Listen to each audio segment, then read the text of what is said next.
This episode of What the Tech is brought to you by Casper, an online retailer of premium mattresses for a fraction of the price, because everyone deserves a great night's sleep. Get $50 off any mattress purchase by visiting casper.com/Andrew and enter promo code Andrew at checkout. What the tech?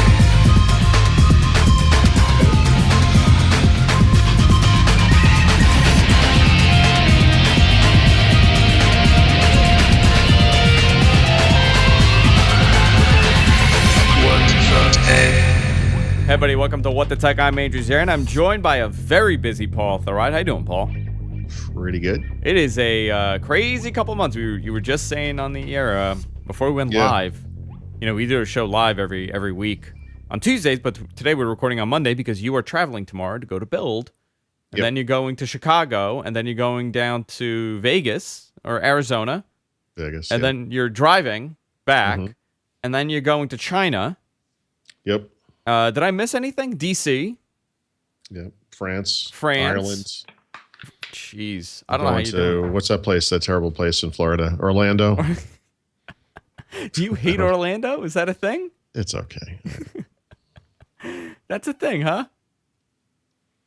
Damn, that Orlando. A lot's happening this week. A lot is happening. You know, I think I ask you this all the time.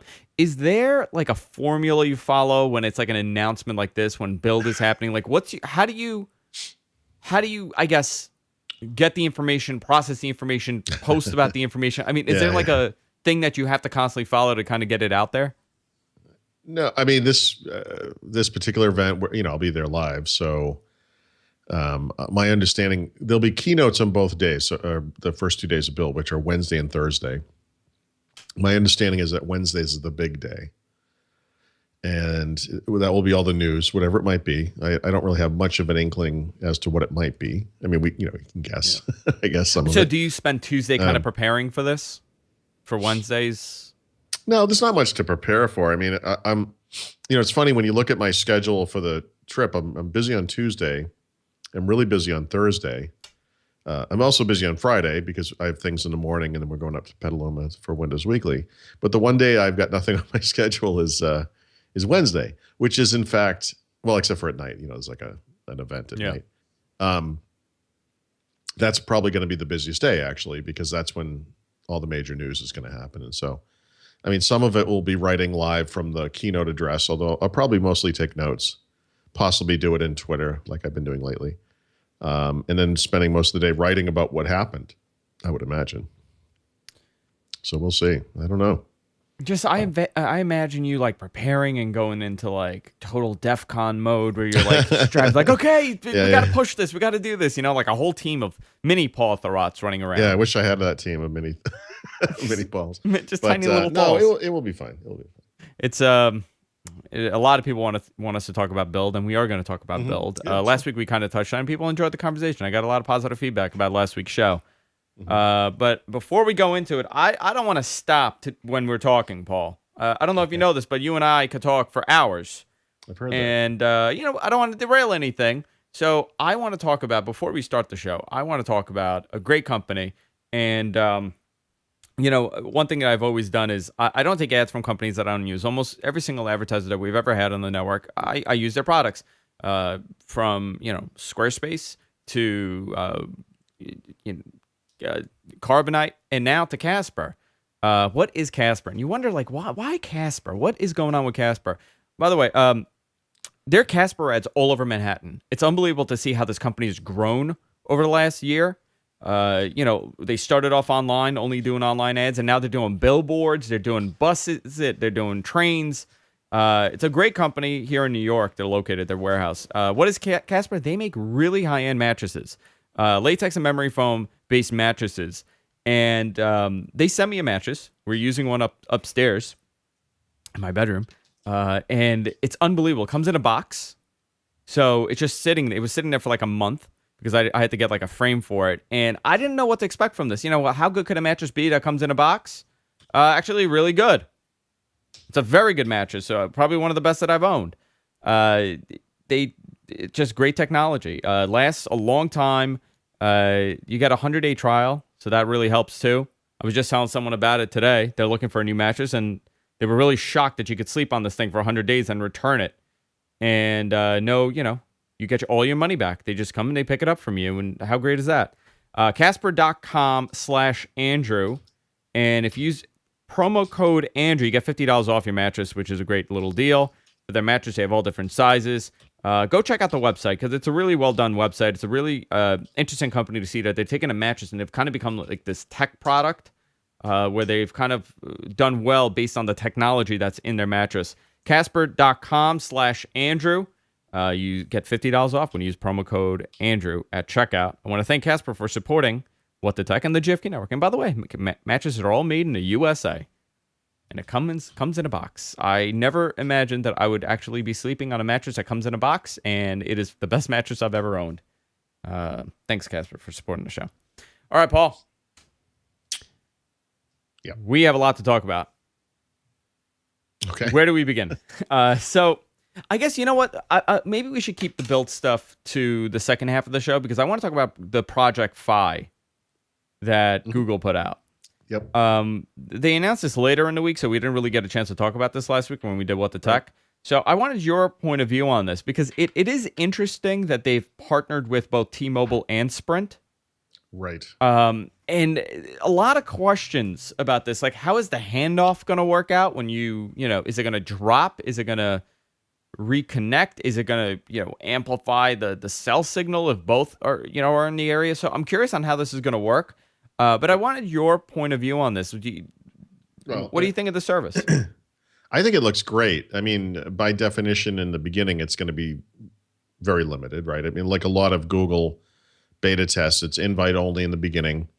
It will, in the beginning, require a single phone. You need to have a Nexus 6. And the reason is the Nexus 6 is the only phone that currently has this capability built in hardware or software, I assume software, to seamlessly transition between cell and Wi-Fi type networks for phone calls and for text messages. And I assume it will be expanded over time,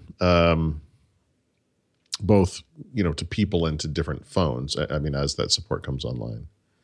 So yeah, I'm curious to see how that goes. I don't know if Google has the capability to add this functionality to iPhone. I mean, it seems like that would be the logical place to go, but maybe that requires Apple to do something. Yeah, so it's only going to work on the Nexus 6 right now. Mm-hmm.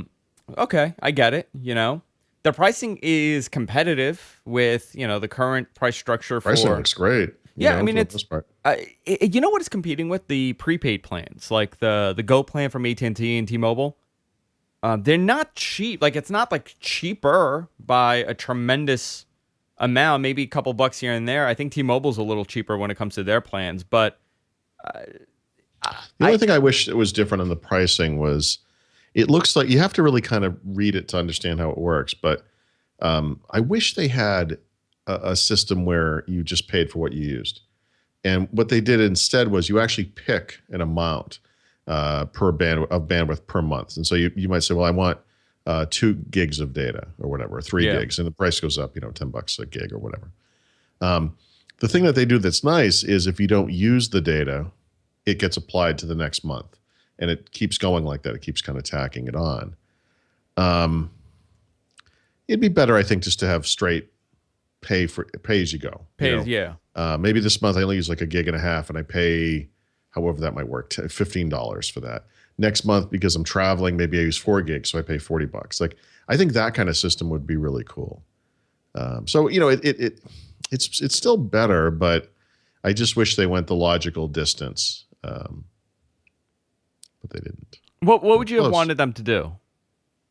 Like just like straight pay as you go. Just straight pay as you go. Yeah. Yeah. I don't know. I'm curious on what their point is. I guess, obviously it's to collect the data, right? That's what really matters to these guys. They want the data, and the more data they have, the better it is for them because they know what you're doing and how you're doing it and where you're going. And that's the business that they're in right now, to kind of send you the ads. Very untrusting. I would say, as a huge Google fan who thinks they've done nothing wrong ever, that the other half of it is Google sells things that are online, and for Google to be successful, people need to be online all the time, and it needs to be effortless, and it needs to just work, and it needs to be inexpensive. And this isn't altruism. It's our business is online. Let's get you online. And there's nothing wrong with that, actually. I mean, I'm not being sarcastic. It's okay, for them to be doing that. And as a consumer of these kinds of services, like all of us, I think you can look at this and say, wow, I'm paying $100 a month on AT&T right now, or I'm paying, whatever I'm paying on whatever service. Like, these prices are pretty good, And like I said, the rollover capabilities, even though you see some roller caps at, AT&T, I know does this and other networks do it. These are better, I guess, for lack of a better term, I mean, I guess they're like a Ting, good. right? They're kind of like how Ting works, where Ting is Sprint. Yep. And you pay Ting, and Ting is using Sprint's network. This is kind of easy for them because they don't have to build their own network for cell service. But I can't see this leading into something else from them. You can't, or you can? No, I can. I can see them leading into eventually becoming their own, I guess. So they're an ISP anyway, right? They have their own pipes. So they could become their own Wi-Fi based network. I can't breathe water, apparently. No, it's never a good thing to breathe water. So, sorry. The other thing that they do that I think is good is the international stuff is basically free. I mean, you pay a little bit for phone calls, as you would, but data online data is essentially free. Yeah. I don't know what quality it is. When you do that on T-Mobile, it's not very good. Sorry, but with regards to what you just said, I do think that eventually Google becomes its own thing. Yeah. And or the major wireless carriers, the big four in the United States, adapt their plans to be more like this. To be more like that. Either one is fine. And honestly, from Google's perspective, either one is fine. If Google is able in 2 or 3 years to say, Fi, I guess it's called, or whatever. Fi, not fee, which would be hilarious. Has concluded, Is it fee or mission Fi? accomplished. Is it It Fi? must be Fi for Wi-Fi, I assume. Okay. Mission accomplished. The big four carriers have all come on board with our style of plan. It's less expensive for people. It's more accommodating. It works when you're in different countries. We're done. I think they would be fine with that, because the point behind this isn't for them to make money billing customers for internet access. Yeah. It's just to get people online, and so in that sense, Google Fiber is the same thing, right? This will benefit everyone no matter what the outcome, right? Because either the people they're partnering with now want to put them out of business because they are, in fact, taking customers from them, right? Or they become the fifth major wireless carrier. I don't know. I guess that would be the other outcome. It doesn't matter. Either way, I think it's fine. I mean, Google could kind of change the way that this works with, like right now, if I'm driving along and I just see the Wi-Fi, it'll say like Optimum Wi-Fi. Or it'll say Time Warner Wi-Fi. It's if you have Time Warner cable, you can log into their Wi-Fi system, and it kind of works decent. I mean, I think we did the test a couple of years ago with this. So AT&T does this as well, right? They have hotspots. In fact, yeah, I mean, they have hotspots wherever, right? And it's supposed to be kind of seamless. It isn't really, at least on the phones I use. But I would imagine that's only, and I don't actually know, so maybe someone could correct me on this. But for me, I think it's only data we're talking about, right? Only data, yeah. Yeah, which, is absolutely an advantage. I mean, there's no doubt about it, over taking, bandwidth away from your monthly plan. But being able to do text and voice over these networks as well, is that next step that Verizon is doing something interesting with that, right? Like they're doing voice over LTE. Yes. Yep, right? Yep. Advanced calling. They call it advanced calling. AT&T does the same thing too. So they're all based on voice. So if they only build a data network that delivers this, SMS is now going over data. I mean, you could set it to do data like with an iPhone. That's why Apple does what they're doing, on a MacBook where it says you're getting a phone call, and, that kind of integration is important because it just doesn't exist out in the world. And, so there are people trying to solve these problems now. I mean, where it could really be solved would be right at the carrier. Yeah. And then all the software would work. And, I think this is a step to that future. It kind of is. And I think it's good that Google's coming into play, because the best way to kind of push your competition into doing something positive is by kicking their ass for a little bit until they realize. I mean, look at AT&T, right? All of a sudden, wow, how did this happen? They're capable of doing 500 megabits in areas that they were doing 20 or 10. You know, they're building you can gigabit just flip a networks. switch. Interesting. Isn't that amazing? Yeah. You're telling me that bits are bits. That's what Yeah. you're telling me. Sure. Because this entire time you were saying, bits aren't bits, and it costs a lot of money to send you more pipe. I get that you need to upgrade infrastructure. I get that. I understand that there's a cost with delivering faster speeds, but it's not to the amount that they cannot push this. And now when it comes to, like, I'll give an example, Paul. I have Verizon and I have AT&T. I have no cell service anymore here. I mean, it's gone. I mean, it's the most insane thing in the world. Yeah. It's the most insane thing. I used to have 4 bars. 4 bars LTE when In I your first house? in my house.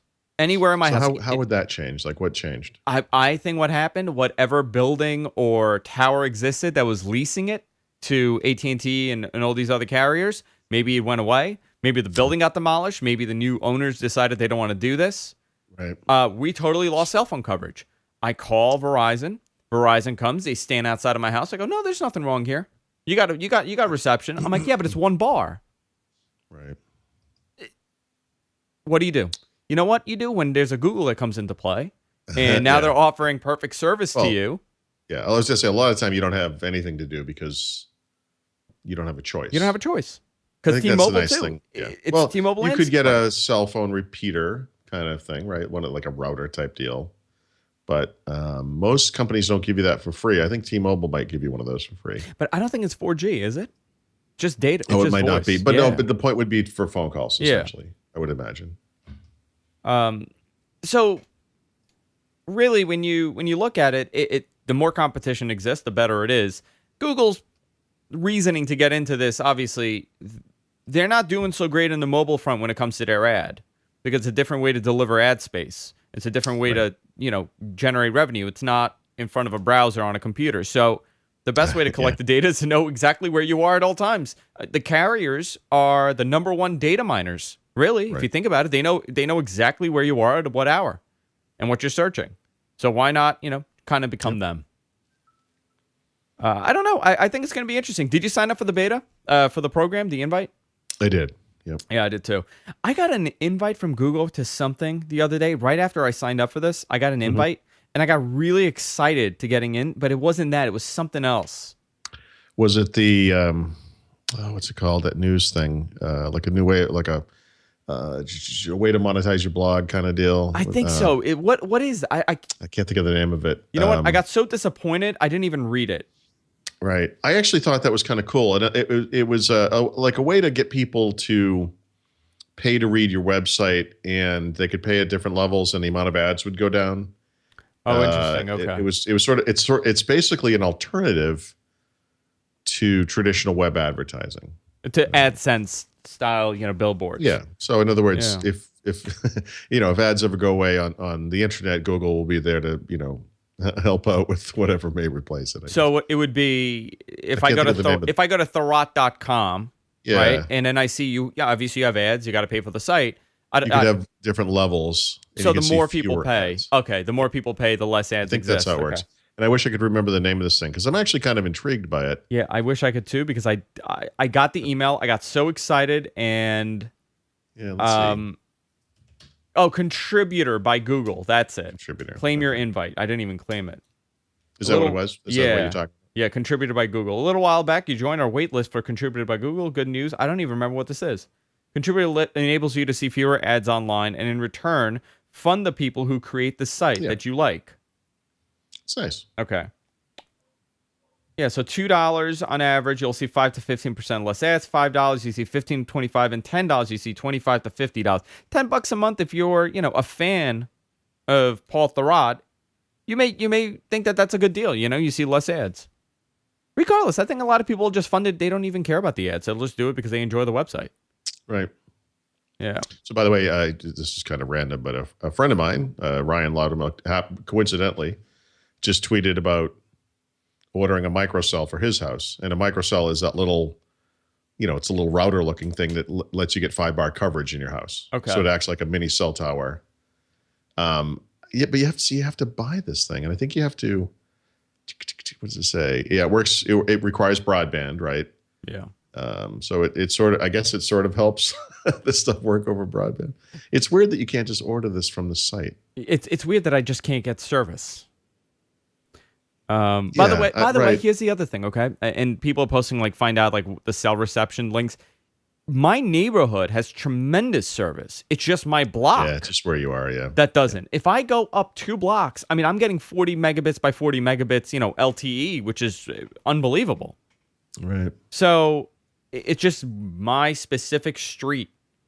I think the government's on to me. I think they're doing something. That's my conspiracy. Right. They don't want I mean, Zarian on the internet. I very rarely need to use my cell phone as a phone at home. I don't understand what's. I'm sorry. I'm stepping through this AT&T thing. I'm sort of No, go afraid ahead. I'm adding like a major service to my phone. Like I actually don't need this. So I'm probably. You gonna just sign up for 6 more years at a much higher rate. Right. And by the way, it's $600 for this device or whatever. So Jay Hack in our chat says that AT&T will hand out coupons for microcells if you call them. Okay. I just added. I mean, it could be free for all I know. It requires a microcell plan, which, knowing AT&T probably is not free. Pittman says AT&T will straight up give you one for free if your signal in your home sucks. So he just moved and they gave it to him. I'm so untrusting of this. You should call them. See what happens. Jeez. Approved user list. I would imagine that they would probably want you to be happy with the service and they would give it to you. Really? Yeah. Have that makes you ever no sense. dealt with AT&T before? Yeah, I have. Yeah, I have. I had an issue with because I have a prepaid AT&T because that's a review thing that I do. Right. I just pop into Sims. They billed me like 3 times for 1 month in their AT&T Go plan, and I called them and I'm like, "Listen, you guys billed me," and they go, "No, you got to call the Go department." Call the Go department. They go, no, you got to deal with the billing department. This went on for like 2 days. They had no idea who it was. And finally, I'm like, I'm going to cancel my service. I go, yo, you know what? We're going to credit the money and we're going to give you a free month. Oh, okay. It was that easy. That's all I had to say. It looks good. I'm curious to see how well it does when it comes out. Obviously, it's Sprint and T-Mobile, not the best carriers, but if you take 2 crappy carriers and you combine them into one, maybe it's a good one. Was it Tim Cook said two turkeys don't make an eagle? 2 turkeys, you know what? But it can make something similar. Yeah. Let's talk about Build, Paul. You're on your way tomorrow. Obviously, this is for developers. Yep. It's not really. You know what is the issue? We were talking about this in the chat room before we started the show, and people are like, "Well, what do you expect?" I don't expect hardware announcements. Oh, I do. You do? Yeah. I mean, and by that, I don't necessarily mean like a new piece of hardware. Although many people think there'll be a Surface Pro 4 announcement at this event. They've never... Actually, that's not true. I was just going to say they've never announced a Surface device at another event, but actually, I think they have. I think the Surface... I'm not 100% sure anymore. Well, I don't know. I don't know anything about that. It wouldn't surprise me if they did. It wouldn't surprise me if they didn't. I think there's going to be HoloLens news there. Perhaps. I know we're going to get another hands-on thing with HoloLens. Maybe it will be the final shipping hardware, not the prototype we used last time. I know I'm going to get some hands-on time with the Surface Pro, the Surface Hub, the giant TV screen thing. Okay. I imagine Surface 3 is going to be all over it. I know there's going to be a room full of Windows 10 devices. I think many of them will be new to us, from third parties. Dell, HP, Lenovo, whatever. Hardware. I mean, I think, I think there's some, there'll be Internet of Things devices, Raspberry Pi type stuff. So we are going to see some hardware. Yeah. I think so. I guess I'm totally wrong there. Clearly, you have no idea what you're talking about. But I mean, no, clearly, yeah. It's a developer show. I mean, there'll be probably a new build of the next version of Visual Studio, new build of the SDK for Windows 10. Some milestones will be reached, for these things. But yeah, I mean, Windows 10 is sort of intrinsically tied to such a wide range of hardware. I think part of the point is going to be, for example, Microsoft owns the Nokia phones now, right? And so They've never had a phone announcement at an events like this, but actually, Nokia last year. See, I'm It was I'm last year, refuting yeah. myself mid-sentence. At Build last year, it seems so long ago, but it was Build last year. Nokia announced the Lumia And 930, it was a separate event, no? but it was at the show. In other Yeah. words, yes, it was elsewhere in San Francisco, but it happened during the show. Well, they're part of Microsoft now. Why couldn't they do it as part of Build? I mean, you're already there. Yeah. You know, some people have been talking about a 940 or an 840 Lumia device. Possible. I mean, we need to know what the next flagship phone for them is. It's Yeah, and this might be not a terrible time for them. I mean, there are other shows coming up. I mean, there's an Ignite show the following week. There's a Microsoft Partner Conference, which is that show in Orlando in July. Or, I mean, wait till you're closer to a release date and you could set the pre-orders, the week after you announce it, and then you release it in a couple of weeks. Well, here's the thing, though. If July is real, that July release date. For Windows 10. Yeah. That's actually not that far away. And at the very end of April, we were talking May, June, July, 3 months. It's possible. Yeah, I guess. But was that a phone? See, he was when I understood that as the release date. To me, I felt that it was desktop and not mobile. Yep. But I understand it's one operating system. But when we talk about Windows 10, I mean, right. I would be surprised if phone, mobile, desktop, all and Surface Hub, Internet of Things. If those things all RTM'd on the same day, that'd be a little surprising. Shocking. Well, maybe that's the plan. Yeah. But we've never seen anything about Windows 10 on Xbox. Nothing. No, right? And I mean, maybe this is the time to show that. I mean, here's your app running on each of these devices. What does it look like? This would be an obvious time to show that. Universal so we'll games, you have a game on your phone, and here it is on desktop, and here it is on Xbox. I mean, the Xbox guys had a presence at the Microsoft event in January, but it wasn't really about Xbox One stuff. It was more about Xbox on Windows. That was when we saw the Xbox app for the first time and all that stuff. And, maybe Xbox One could be part of this as well. And then you know what's going to happen when they don't announce it? We're going to come back on here and we're going to say, well, they're waiting until E3. Yeah, well, I mean, I think this goes to the notion of a staged rollout. I mean, does Xbox One have to be updated with any kind of Windows 10 technology by some arbitrary date this year? And the answer is no, actually. Not really. Because it's just a core, system on the end. I mean, when you're changing, how different will it be from what it's running now? The architecture itself and how it works. Is it going to be on tremendous the Xbox? On the Xbox, it won't be different. It won't be, okay. Yeah. So it's an easy upgrade for them. It's not the idea of upgrading an operating system. Even on the phone, the most recent build, when you look at it, it's a little different, right? As you get into certain UIs, the controls are sometimes very different, and that's a little weird. But, and because it's a beta, sometimes it's all screwed up and the boxes are not drawn correctly and things are not misaligned or whatever. But, when you look at it, it's not like you put Linux on there or something. Like it's not something completely different. It's still Windows Phone. And so even though it's Windows 10, it's still going to be Windows. It's Windows Phone. Obviously, we're going to find out more about universal apps, which I think that's going to be a big focus. But the other thing is, we're going to learn.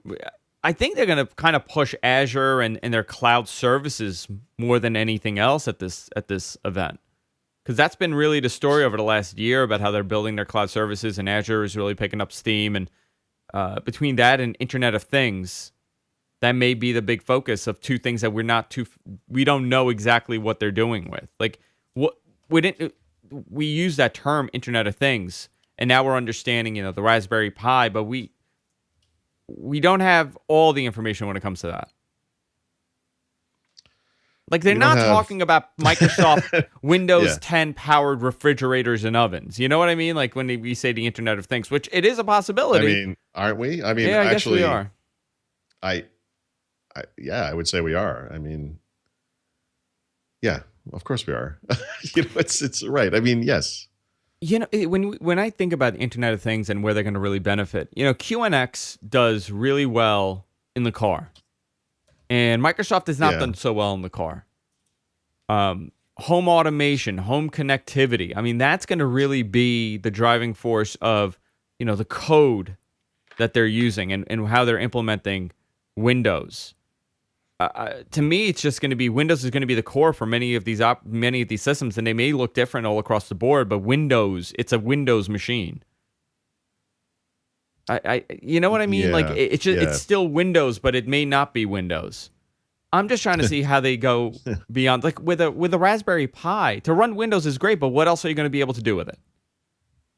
Well, the point of this is the same as, we're going to call Windows Phone, and it's going to, in the early days, it's going to be like Compact CE, and then it's going to be whatever else it becomes. And eventually it's more and more like Windows. But whatever it's called, whatever it is, the real point behind doing it that way is for familiarity. And it's so that developers can use as much code as possible between different device types. And if it really is Windows, it's kind of the maximum amount of code possible. With Windows Phone 8 and with Windows 8, you would create a solution in Visual Studio that had different projects for the different versions of your app, and you could kind of copy and paste code between them, but it wasn't really like a thing. And in Windows 10, there is this notion of shared code, and much more code can be shared between all these things because the basis for all of the different device types you're targeting, phones, mini tablets, bigger tablets, PCs, eventually Xbox One, Internet of Things, etc., can be the same. You will have to write different interfaces or different code for the user interfaces, however you interact with it and all that kind of stuff. But you can just use more and more of it, between the devices.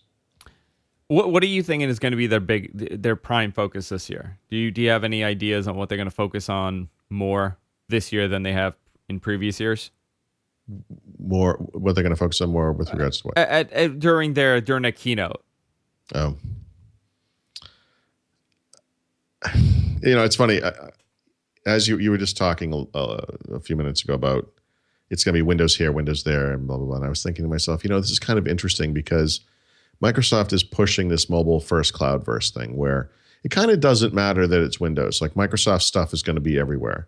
But yet with regards to this, and I think what we're going to see at Build, although Office will be part of it, I'm sure Azure will be part of it, Windows Server will be part of it, we are talking a lot about Windows, right? This kind of core Microsoft platform that in some ways has been de-emphasized recently. They're making I don't want to call it a last push, but they're making it, what many might perceive as a last push for Windows, as the thing we still think of as this important big thing. I think that's going to be the focus of Build by and large. That said, I think a lot of what Microsoft is doing is making sure that their stuff, their technology, their SDKs, their apps, whatever, works as seamlessly as possible between platforms as well. Yeah. And I think the messaging, I don't know, I haven't had a pre-briefing on what their messaging is going to be, but I think building those bridges between platforms but also making sure your platform is as good as it can be is a very difficult thing to communicate to people because everyone has their own agenda. And when you go into Microsoft-focused developers, Microsoft, it's Windows. For them, it's Windows. And I mean, I'm not saying they're going to ignore it, but how do you communicate how awesome Windows is while de-emphasizing how much work they're doing to interoperate as well? You know what I mean? So I it's really not clear. I mean, how they communicate this stuff is in many ways the story, of Build, right?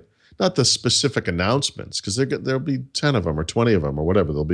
Some will be big and some won't. But the way that their developer community reacts, the way that their user base reacts, businesses and consumers, because it's not just developers that are there, and so you really have to kind of talk a little bit about everything, and you got to communicate everything and make it interesting to everybody. So that's the fascinating part of this. I am curious if we're going to get some sort of release date for Windows 10, if they're going to kind of lay that to rest and say, listen, July is a realistic expectation for this release, or Mhm. it's not going to happen in July and it's going to happen a little further down the road. I bet they address it. I think they're either going to say, we previously said that we would deliver this thing in the summer and we're on track to do that. Or Yeah. you may have heard a little story and, today, yes, we can confirm, Because the whatever. summer's mid-September, Yeah. and they still miss back to school. Still miss back to school.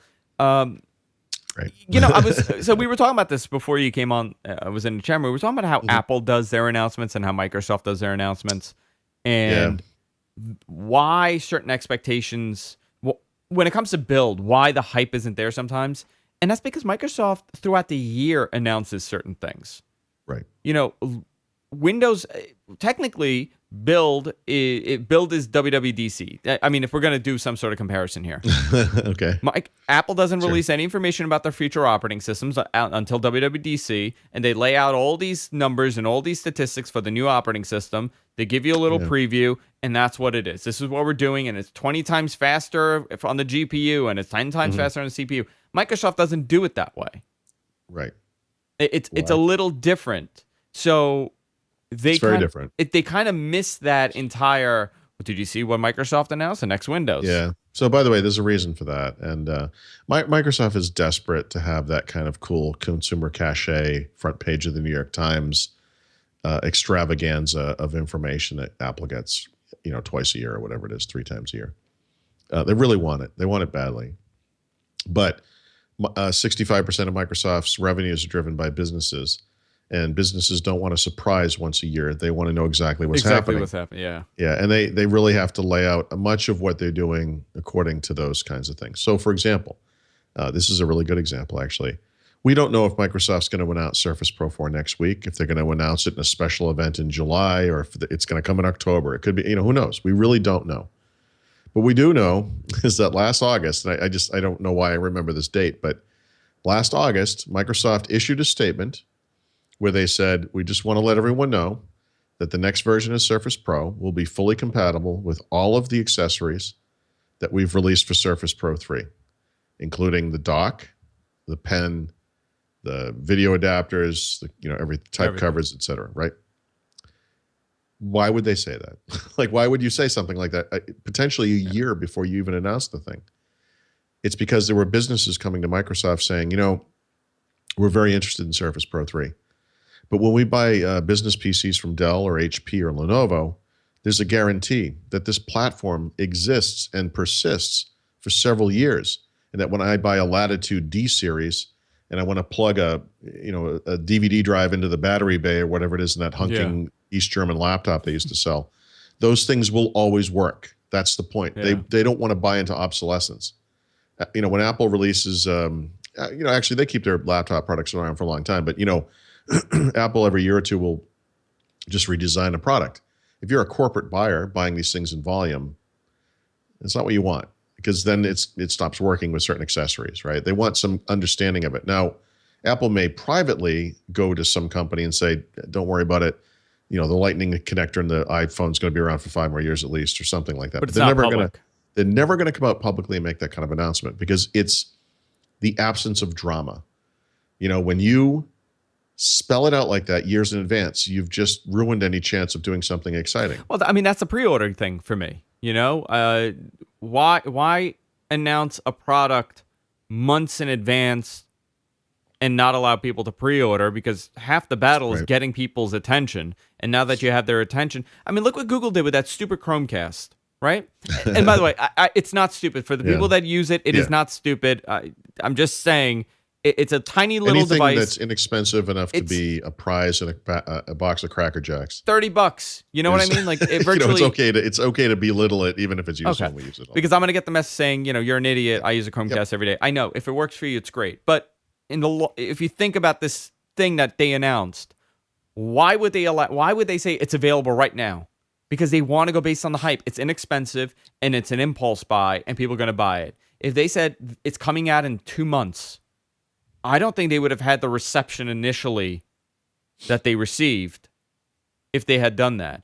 I think Microsoft, the thing about Apple is that they announce these things, and, sometimes it's available and sometimes it's not. But when it is, people get really excited. Microsoft doesn't work that way. Microsoft doesn't release their products, and understandably, there's a reason why they don't do that. When it comes to what was the big one from last year at last year's build? The big. What was the big unveil? What was the big announcement last year? Well, Windows 10 was going to have a start menu. But that was it, right? We knew well, that was happening. it was thrown in at the end. They said Windows 10 would be a free upgrade. They said right at the end, very quickly, Windows 10, we're going to bring back the start menu, and you're going to be able to run these apps in Windows.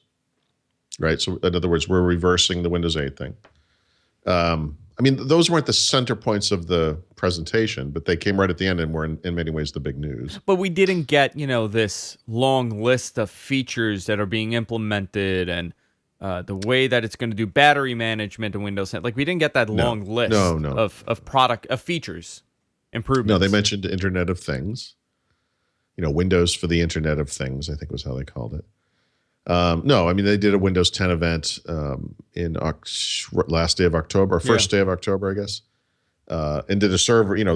Actually, there was no server event, but they released a version of server, and then that's actually stopped. So, it was its own thing. It was its own announcement. Yeah. Do you think they'll follow that, or do you think they'll finally incorporate? It'll be a build thing because they Windows 10 was a little weird, right? The way that it happened. It happened due to complaints and just sure. I don't know what to say. I mean, the travesty Windows of 10, Windows 8. Windows 10 ships this year, and it's 2015. So it's almost 3 years after Windows 8. So really, there hasn't been a quickening of the schedule per se. I mean, obviously they released Windows 8.1, but that was not a broad new retail release, like a major new version. It basically took 3 years, So in many ways, what happens to Windows going forward is more interesting. Like, how quick do they rev this thing? Does it follow that path? Do we have a few years or 2 or 3 years of Windows 8.1 style incremental releases, essentially, but maybe spaced out over time? I don't think their approach will be as responsive as it was with Windows 8, with Windows 10. Because it doesn't need to be, or just because? Well, two reasons. One, it doesn't need to be. Two, the panic. It doesn't have that it won't have that panic of. Well, okay, this is not good. But they want so. It depends on what we're talking about. There are products like Windows on the desktop that are mature, and you might make this argument. Well, there isn't that much you need to do. One of the big advantages with Office 365 was like you get this subscription, and they're going to update the Office suite on your desktop all the time. And by the way, they probably have, but mostly in really minor ways, and maybe not in ways that are all that different from just downloading Windows updates, that you would have gotten anyway. The reason for that is Office on the desktop is really mature, But one thing that has been updated a lot in that last year, certainly, is Office for iPad, Office for iPhone, Office for Android, the new Outlook apps, which are now going to be part of Office for those devices.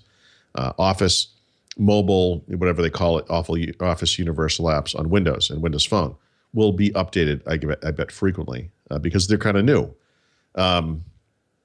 So it depends on what we're talking about. Like Windows Phone is starting from a position way in the back. Maybe that version of Windows 10 needs to be updated a lot more often than the desktop version. The version for HoloLens and Surface Hub, the version versions, I guess, for Internet of Things. New needs will, arise. There'll be some new sensor that is like heat or humidity or pressure or whatever it is, and you need to support that. And maybe that needs to be a platform feature, and maybe that thing gets revved more quickly. But see that makes sense. Those are feature improvements and feature add-ons to the market and how things are changing. Mm-hmm. I'm talking more about the panic response. Think about the change. Well, Sanofsky left. Windows 8 did not do well as far as public perception goes, or anything. It didn't do well for sales. It didn't do well for usage share. It flunked to get the message across. This is the future of Windows. Now they've reverted back that you don't have to have the menu. It's not. I'm blanking out on the start name. Screen. The start screen. Yeah, that's kind of gone. The charms bar is gone. Start menus back. These were responses to the cries of the user base. Yeah. So, and very desktop focused responses, right? And so Windows 10 is it's really not the response. It's kind of the third response to this, because 8.1 was a response. 8.1 update 1 was a response. That was the one that added the desktop style right click menu when you right clicked on the desktop. But on the this start. would be a response for branding and perception. I mean, to the point that they skipped an entire number and they jumped to 10. Yeah. I think Windows 10 on the desktop is a lock. It's going to be successful within the realm of what that can be. I mean, I think it will incite people to upgrade to this version, not en masse necessarily, but I think it will be seen as kind of a safe, solid, well done, upgrade. I think we will see a mass update. But I mean, but the fact remains, it will be because it's good. Because it's good, yeah. And it's not Windows 8. Right, because it doesn't have the number 8 in it. Yeah. The other stuff though is more tenuous, and phone, tablet. There's a lot of work that needs to be in there still, and we'll see. They're coming from a position that's very far behind. Both Windows Phone and Windows on tablets have very, very small minority market or usage share, market share, whatever. And we still don't know exactly what the direction of tablet is totally, right? Because there's still some confusion there with how are they going to. I guess we do know, depending on the screen size. But if you have a 9-inch tablet, right? Mm-hmm. Depending on the chips, like how is it going to work? Is it going to function differently depending on what kind of chipset you have on there? No, it's really just based on the screen size. So you'll get what we think of as the desktop version of Windows. So meaning it will have a desktop. You can get to the desktop, but it will be in tablet mode. Yeah. Right.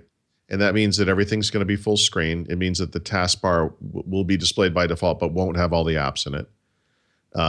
It has a few, just a visual, small visual things. The start screen's full screen, start menu's full screen. And if you were to clip on at a Bluetooth keyboard or clip on, or plug in rather a USB keyboard, it would. Well, actually, it's unclear what it would do automatically. But that's what I'm wondering. Will it change depending on what kind of device it is? It's configurable, yes. So that capability's in there. That's the continuum feature. It's in there right now. You can determine how that works. It's unclear what the default will be on different types of devices. I would imagine on a small tablet they would most likely configure it so that it doesn't change, just because that screen is kind of that. Full screen apps is kind of optimal for that kind of display. Yeah. On a Surface Pro 3 or Surface 3, even though it's not configured this way right now, you would want it to change. Or maybe you wouldn't. I'm sorry. I should say I would want it to change. And I think this is kind of personal. So I undock this thing, or I unplug the type cover. Personally, I would want this thing to go into tablet mode, which is where everything's full screen. Because then it's optimized for touch. And because by nature, that's what you're doing now, right? But there might be some people like, I don't care. I like it to work in the windowed mode, even when I'm just using it like a tablet. And what if you're doing something? What if you're in the middle of doing something? It's up to you. You know what I mean? It literally is up to you. You can configure it however you want it. Yeah, the question is only what the default will be. What but the default thing you need to just remember is you can do whatever you want. And then the phone. We don't know exactly. We need a phone. We need a flagship. Yes, we do. We need a phone, guys. How long has it been? I don't know if you saw the story today, though, but there was an SEC filing for the most recent quarter, and Microsoft is losing money on phones. Yeah, they're losing money per phone.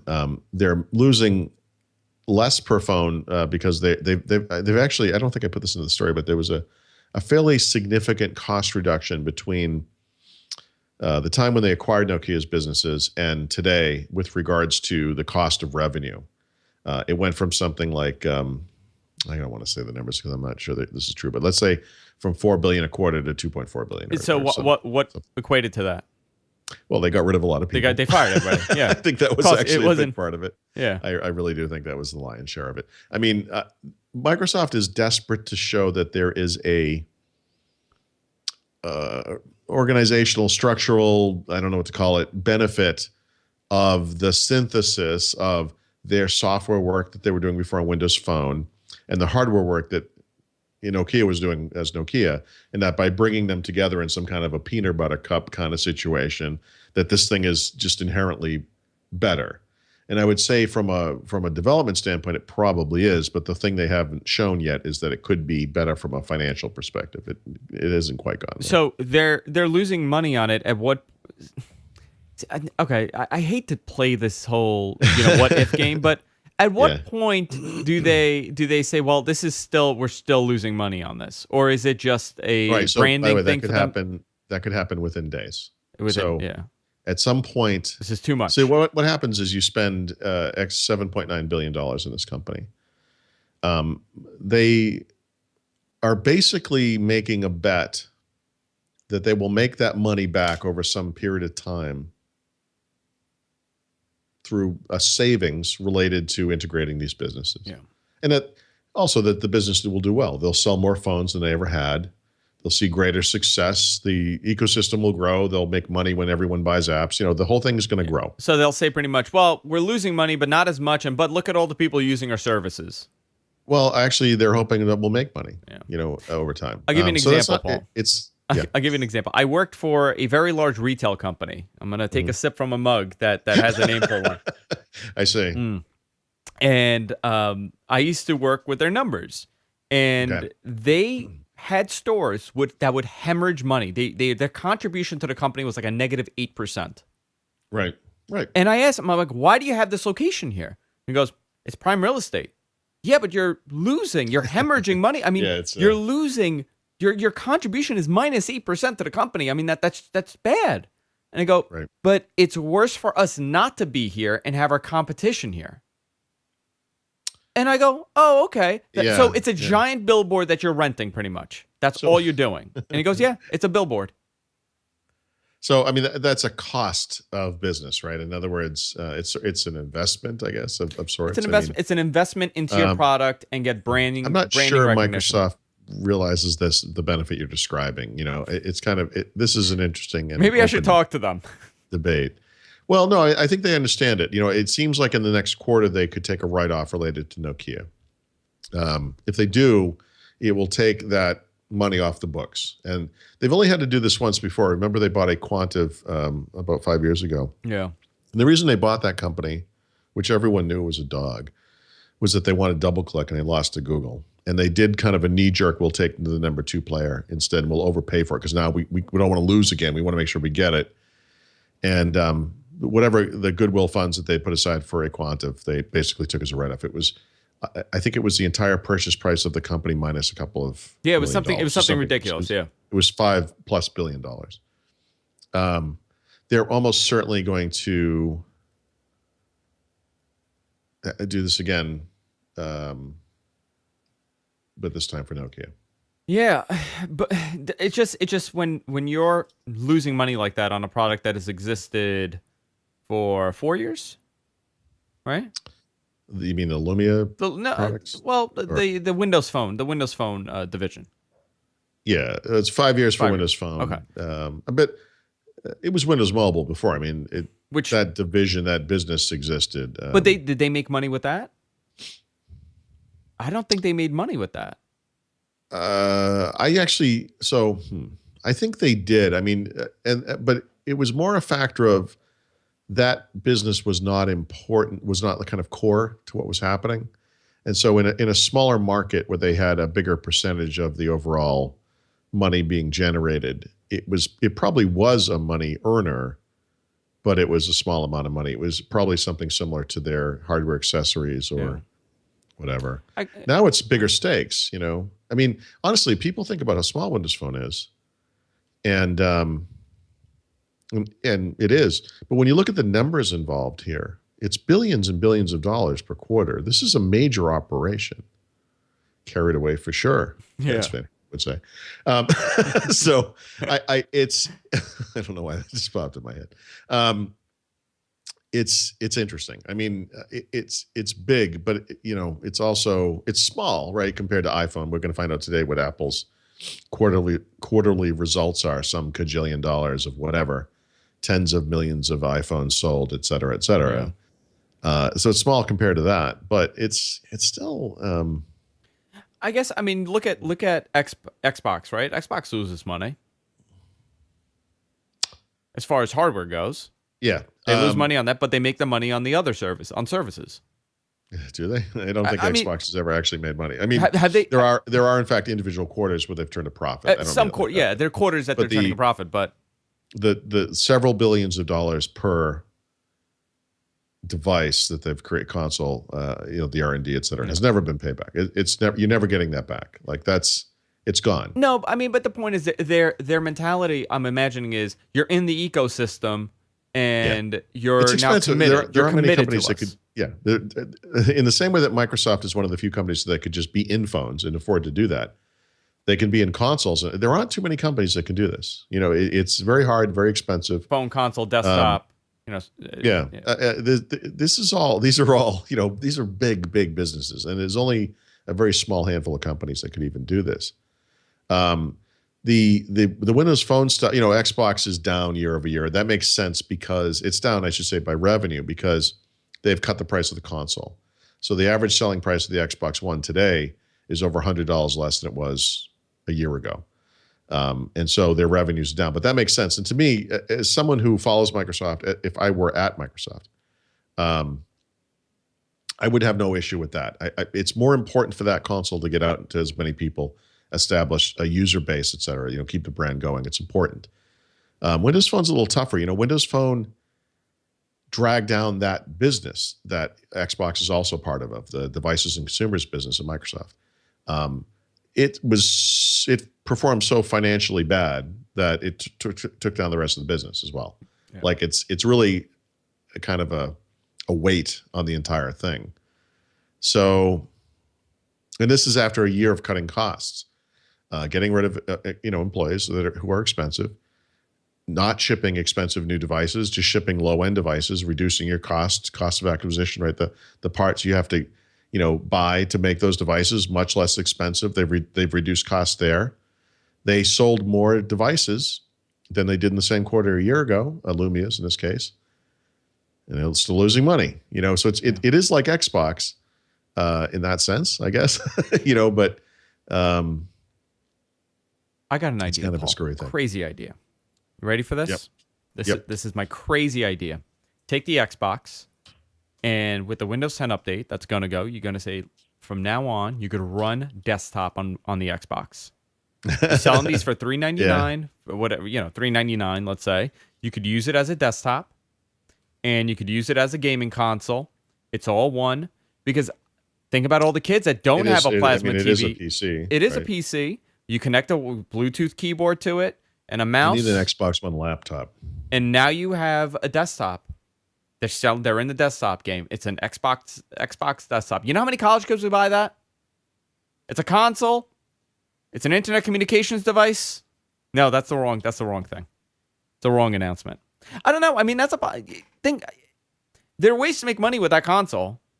I mean, you could make money with that console. They've already made it into a media consumption device. I mean, why not turn it into a computer anyway? A lot of people that I know are gaming on an Xbox in front of a smaller, 32-inch display, and they're sitting at a desk and playing their game. It's not that they're sitting in a living room. I put an Xbox One out in the living room, and I'm probably going to take it out of the living room. And the reason is I'm really sensitive to sound. And when I go in my living room, I can hear it. It's not on exactly. Hearing the hum? Yeah, I can hear it. I can hear it in there vibrating and humming, and it bothers me. Like we don't really use it for much in the living room. You have one in that room. You play in that room, no? I put that in the living room. I'm actually going to bring it back because it's driving me crazy in there. My wife uses it like she works out in the morning and she puts like a disc in. So I just ordered this actually. I bought a cheap Blu-ray player, and it's like, screw it, I'll just put like a thing that's going to be silent and just leave it in there. Yeah. But when you think about like media devices, Roku, Apple TV, Amazon Fire TV, whatever, these things are small and they're silent, and they work, and they perform pretty quickly for what they do. The Xbox One is humongous. It's loud. It's slow.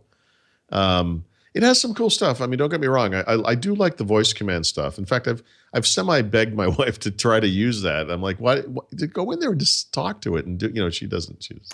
That's like how Jess refuses to get like the remotes for your phone, like Amazon. The Amazon Fire. It's like an Amazon Fire app for your phone, and it turns it into a remote. Or the Apple TV. She refuses to install the Fire app on her phone to the point that she won't use the Fire. She just watches regular TV. Oh, I mean, I like the dedicated remote stuff personally, but I do too. But when your remote breaks like mine, there's a you this. kind of have to use an app.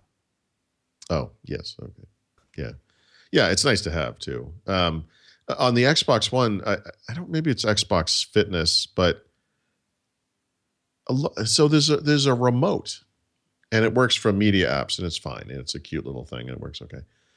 You can't use it for everything though, and so for something like Xbox Fitness, where you would be working out in front of the Xbox and everything, you don't need a controller. A remote would be easier. In fact, you could pop it in your front pocket if you didn't need it, or whatever, just throw it on the couch. You can't use that. You have to use a controller. So you actually have to fire up, bring up the controller, like to have it come on because it powers up. It's battery powered. And then you use that to control the Xbox Fitness user interface. It's a little and then you clunky. work out for a little while. Yeah. And then you have to go use the controller again to get out of it, but maybe the controller shut off, so now you get it powered on again. And like, why doesn't something like that just work with the remote? You're just hitting A, B buttons or whatever. I mean, it's like this, and it's little things like that that are just combined to make it. I can hear it right now. There's a box. My daughter is clearly watching Roku because that's what she would use, but I can hear in the cabinet in the living room. The back fits in my office. Okay. I can hear it through the grate. It's like, You may have some special ability that most people do not possess. Well, like fan noise on devices drives me nuts. It's one of the things. Like I'll complain about this on Surface Pro 3, and they'll say, I don't understand what you're talking about. I haven't heard this thing since the day I got it, and that's impossible because the Surface Pro 3, it's loud. It blows air like a hairdryer. I mean, that's like my Mac. Yeah. Is it on now? Let's see. No, right now it's silent. But if I do anything, launch an app or something. Yeah. Oh, that's it. It's yeah. An Apache So helicopter is I noticed that. landing. I was using the ThinkPad X1 Carbon for most of last week when I was on the road, and it comes on sometimes, but honestly, it's pretty quiet, and that's pretty sweet for a device that's really thin like that. That's a nice combination. Excellent. Paul, it's that time. We got to end the show. Alrighty. We got to end the show, but guys, stay tuned because we are going to do a Throwback Monday. We're changing the days for this every single day that we're not on our regular time slot. If you want to watch that, you can watch it live, or you can fund us on Patreon, patreon.com/whatthetech. You can fund us anything you want, and you get access to these bonus shows that we post exclusively on patreon.com. You can follow me on Twitter at Andrew Zarin. Of course, you can follow Paul at The Rot. You know what? Follow Paul because Paul's going to be tweeting a whole lot the next couple days. Yeah. I might just take notes during the keynote, and I might just do it like on Twitter. Your Twitter could be your notes, yeah. And you go back and you look I've at done that at a few shows. It's pretty good. The Rot, at The Rot on Twitter, therot.com, all things Paul Thurrott. Constantly putting articles up, news stories, everything there. Anything else, Paul? Any new things coming up? When is the book coming out? When is the Windows 10 book coming out? Oh, not until later in the summer. I've actually written little bits of it. I haven't put anything up. I don't think I have I? No, I haven't put anything up. I still want to finish the Surface Pro book. I did post an update to that finally last week. I'm going to finish that first. So I don't want to get too ahead of myself on that one because it's changing. But I've written parts about photos and maps and what else? Something else. What was it? It happened with Vista, right? You wrote about the icons and everything changed. Didn't just write about it. We published it. You published it, yeah. I changed it the last second. I went Hulk smashing those guys. Did you? Because it was post RTM. Yeah. Or post completion. Whether they said it was feature complete, yada yada yada. Not good. Yeah, it's not good. This Friday you're doing Windows Weekly, right? Yeah. In studio at the Brick House. Yeah, actually I should say. So that's gonna be at 2:00, I think. 2:00 in Petaluma. That's sold out, by the way. So if you haven't signed up, it's over. But Mary Jo and I are having a meetup in San Francisco at a place called the Irish Bank. It's going to be from 5:30 to 8:30 p.m. on Thursday. Is that Thursday? Yeah, Thursday. It's 10 Mark Lane in San Francisco. 10 Mark Lane, yep. Anyone's invited. Come on down. And I should mention Chris Woodruff as well. He actually got us that place. So, yeah. It'll Very be good. cool. The Irish Bank, you go to irishbank.com if you want to check it out. It looks like a really cool place. Irish Bank sounds like a scam, doesn't it? The Irish Bank. It's like I put my money in the Irish Bank. Then they had a famine. Yeah, there was a lost crisis, it and I all. lost everything in the Irish Bank in '82. Yep. It's a that's big what it sounds problem. like. That's it, guys. Go to our website, gfknetwork.com. Subscribe to the podcast. It's everywhere that you could probably imagine. We're on YouTube. We're everywhere podcasts are available. I want to thank our sponsor, Casper. Casper.com/Andrew. Get $50 off a mattress. Thank you, Casper, for supporting the show, and we'll see you all next week. Bye-bye.